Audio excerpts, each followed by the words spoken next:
Ambassador, I will say frankly, I'm one of the people who thinks you should be expelled from this country, and I believe that it's to do with the policies of your state. If I was Jewish and had never stepped foot in Israel, I could claim citizenship there tomorrow, but 6 million people whose origins are in what you now call Israel, who were forced out in 1947 or 48, do not have that right. Isn't that part of the reason why the Palestinians are in dispute with Israelis? Because you deny them the right to return to their homes and to their land and to their villages, and that they have a legitimate claim, even under international law, to return, but you deny them that right.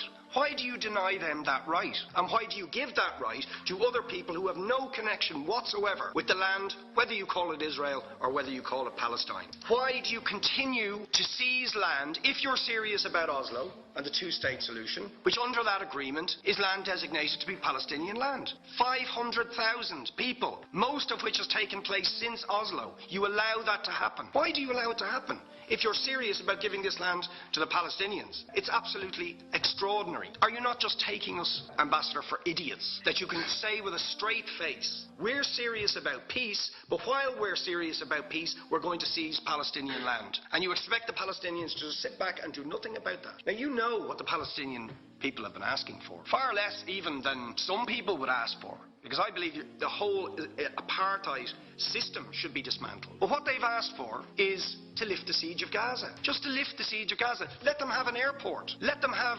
ports. Let them not be dictated to by a government for whom they do not vote as to what can go in and out of their territories, whether they will have power, whether they will have clean water, whether they will have medicine. What makes you think you're allowed to have nuclear weapons and the fourth biggest army in the world and visit destruction on the people of Gaza, but they have no right to defend themselves? They have no territorial sovereignty over that land. Would you ask questions, please? How do you justify that? Yeah. All right. How do you justify those double standards? Very lastly, Ambassador, people like Bishop Tutu, Nelson Mandela, and I would certainly describe your state as a apartheid state, with different laws for people depending on their race or religion. For example, at checkpoints going into the West Bank, there's a channel if you're Israeli or European, and there's a channel if you're Arab. Just because you're Arab. If you came into Dáil Éireann and they stopped you and said, are you Jewish? Oh no, sorry, you can't come in through the same entrance